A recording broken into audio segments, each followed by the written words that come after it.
নমস্কাৰ সকলোকে job apply লৈ স্বাগতম। তো 16 তাৰিখ 1/2026 এই ৰিচেণ্ট 16 তাৰিখত কি ফৰেষ্ট ডিপাৰ্টমেণ্টত কি কৰিছে চাকৰি ওলাইছে। কি চাকৰি ওলাইছে বলক আমি চাই লওঁ।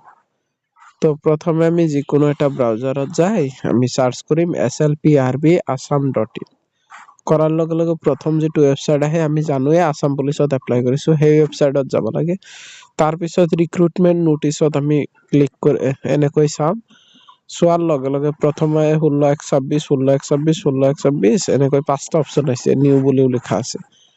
তো প্ৰথমটো হল তোমাৰ ক্ৰাফ্ট হেল্পাৰ, তাৰ পিছত ড্ৰেচাৰৰ আৰু আৰইচিৰ। তো ইয়াতে দুটা পোষ্ট, তাৰ পিছত দুটা এনেকৈ এটা 8টা এটা এনেকৈ পোষ্ট ওলাইছে।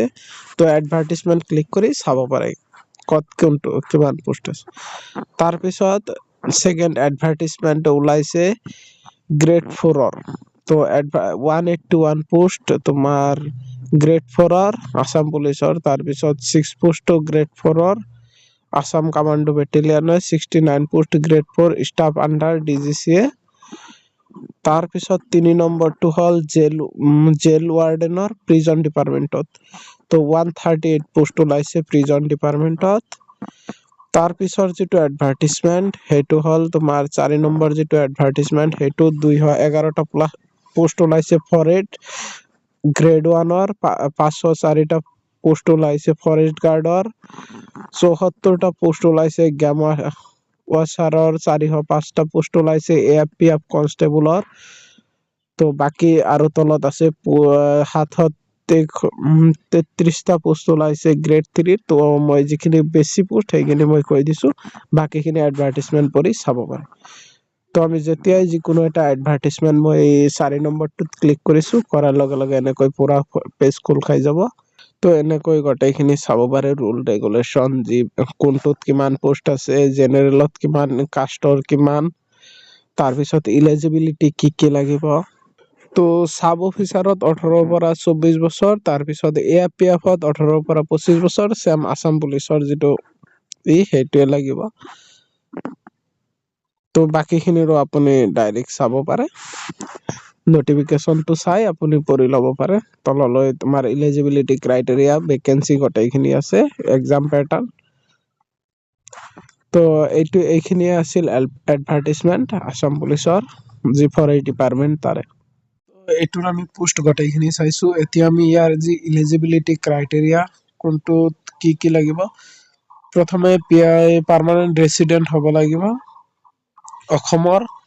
তাৰ পিছত STHC OBC এইবিলাকৰতো জানেই এজ ৰিলেক্সেশন আছে। তাৰ পিছত এমপ্লয়মেন্ট এক্সচেঞ্জ কম্পালসৰি থাকিবই লাগিব। তো এমপ্লয়মেন্ট এক্সচেঞ্জ কেনেকৈ বনাব মই তলত ডেসক্ৰিপচনত ভিডিও লিংক দি দিম, তাৰে পৰা চাই নিজে বনাব পাৰে। আৰু এমপ্লয়মেন্ট এক্সচেঞ্জৰ যি লিংক আছে এপ্লাই কৰাৰ, সেই লিংকটো মই দি দিম। তো ফৰেষ্টৰ যি সাব অফিচাৰৰ কাৰণে 20ৰ পৰা 24 ইয়াৰ্স লাগিব, 20ৰ পৰা 24 বছৰ। ফৰেষ্ট গাৰ্ডৰ কাৰণে 18ৰ পৰা 40 বছৰ। এএফপিএফৰ কাৰণে তোমাৰ 18ৰ পৰা 25 বছৰ। তো এইখিনি আমি চালো। তাৰ পিছত এডুকেশন কোৱালিফিকেশন ফৰেষ্ট গ্ৰেড 1ৰ কাৰণে তোমাৰ মিনিমাম এইচএস থাকিব লাগিব, পিচিএম থাকিব লাগিব, ফিজিক্স কেমিষ্ট্ৰি আৰু সায়েন্স। হায়াৰ সেকেন্ডাৰীত পিচিএম থাকিব লাগিব। ফায়াৰ আৰু ইমাৰ্জেন্সিৰ কাৰণেও সেম পিচিএম থাকিব লাগিব। Forest guard, game watcher and constable UB in APRO এইখিনিৰ কাৰণেও পিচিএম থাকিব লাগিব হায়াৰ সেকেন্ডাৰীত। কনষ্টেবল UB আৰু APROৰ কাৰণে এইচএস হলেই হৈ যাব। এএফপিএফ কনষ্টেবলৰ কাৰণে তোমাৰ HSLC থাকিব লাগিব, মানে মেট্ৰিক পাছ কৰিব লাগিব। STHC 5 বছৰ, OBCৰ 3 বছৰ, এইবিলাক জানেই। হোমগাৰ্ড সাৰ্টিফিকেট থাকিলে 3 বছৰ এক্সট্ৰা পায়, এক্স সাৰ্ভিসমেন হলে 2 বছৰ পায়। তো এইটো আমাৰ ইলিজিবিলিটি গল। ইয়াৰ পিছত আমি চাম নেক্সট যেটো এডভাৰটাইজমেন্ট 4 নম্বৰটো চাইছো। তো এতিয়া আমি চাম 3 নম্বৰ যেটো এডভাৰটাইজমেন্ট, সেই এডভাৰটাইজমেন্টটো। তো এতিয়া আমি এডভাৰটাইজমেন্ট যেটো জেল ওয়াৰ্ডেনৰ হয় সেইটো আমি এডভাৰটাইজমেন্ট ওপেন কৰিলো। 138 পোষ্টৰ আছিল। তো এনেকুৱা এডভাৰটাইজমেন্ট এপ্লাই ডেট হল তোমাৰ ষ্টাৰ্ট হ'ব 22/1/2022 জানুৱাৰী 2026 পৰা 22 ফেব্ৰুৱাৰী 2026 থাকিব। তো তললৈ স্ক্ৰল কৰাৰ লগে লগে ইলিজিবিলিটি ক্ৰাইটেৰিয়া আমি পাম। ইলিজিবিলিটি ক্ৰাইটেৰিয়াত PRC থাকে, পাৰ্মানেণ্ট ৰেচিডেণ্ট হ'ব লাগিব অসমৰ। তাৰপিছত কাষ্ট চাৰ্টিফিকেট হ'লে কাষ্ট চাৰ্টিফিকেট থাকিব লাগিব অসমৰ। তাৰপিছত এমপ্লয়মেণ্ট এক্সচেঞ্জত নাম থাকিব লাগিব। তাৰপিছত অসমীয়া ফ্লুৱেণ্টলি ক'ব পৰা হ'ব লাগিব। আৰু যিটো লাগে 18 পৰা 40 বছৰলৈকে এপ্লাই কৰিব পাৰিব। তো এডুকেশ্যন কোৱালিফিকেশ্যনত লাগিব তোমাৰ HSLC নাইবা তাৰ ইকুইভেলেণ্ট এক্সামিনেশ্যন, মানে মেট্ৰিক পাছ কৰা হ'লেই হৈ যাব। তো জেল ৱাৰ্ডেনৰ যিটো ৰানিং, সেই ৰানিং হ'ব তোমাৰ 1600 মিটাৰ আৰু লং জাম্পটো 16.5 ফিট, এইটো জানাই। মেলৰ হ'ব 1600 মিটাৰ আৰু ফিমেলৰ হ'ব 800 মিটাৰ। আৰু লং জাম্পত এক্সিলেণ্ট মাৰিব হ'লে 389 সেন্টিমিটাৰ ফিমেলে যাব লাগিব আৰু মেলে এক্সিলেণ্ট মাৰিব হ'লে 500 সেন্টিমিটাৰ, মানে 5 মিটাৰ যাব লাগিব। তো ইয়াৰ পিছত আমি চাম ইয়াৰ দ্বিতীয় নম্বৰটো এডভাৰটাইজমেণ্ট, এইটো হ'ল গ্ৰেড 4-ৰ।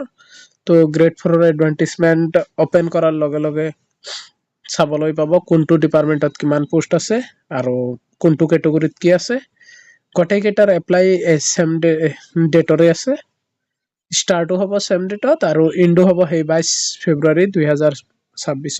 তোমাৰ 8-ৰ পৰা 12লৈকে হায়াৰ ছেকেণ্ডেৰীলৈকে তোমাৰ ইয়াতে এপ্লাই কৰিব পাৰিব। তো বিভিন্ন এপ্লাইৰ কাৰণে বিভিন্ন কোৱালিফিকেশ্যন দিয়া আছে, চাই ল'ব। ইয়াৰ পিছত আমি প্ৰথমটোত আছিল টেইলৰৰ, প্ৰিজনৰ, এইবিলাকৰ আছিল। তো আমি এডভাৰটাইজমেণ্ট অপেন কৰিছো। গোটেইকেইটা চেমে, পোষ্ট কোনটোত কি পোষ্ট আছে সেইটো চাই ল'ব, কোনটো কেটেগৰীত কিমান পোষ্ট আছে সেইটোও চাব পাৰিব। ইলিজিবিলিটিটো জানেই গোটেইখিনি। আৰু আপোনাৰ লাগিব 18 পৰা 40 বছৰ। এডুকেশ্যন কোৱালিফিকেশ্যনত তোমাৰ ট্ৰেড যিবিলাক মানে ট্ৰেডৰ হয়, এইটো ফাৰ্ষ্ট এডভাৰটাইজমেণ্টটো। তো ট্ৰেডৰ চাৰ্টিফিকেট থাকিবই লাগিব।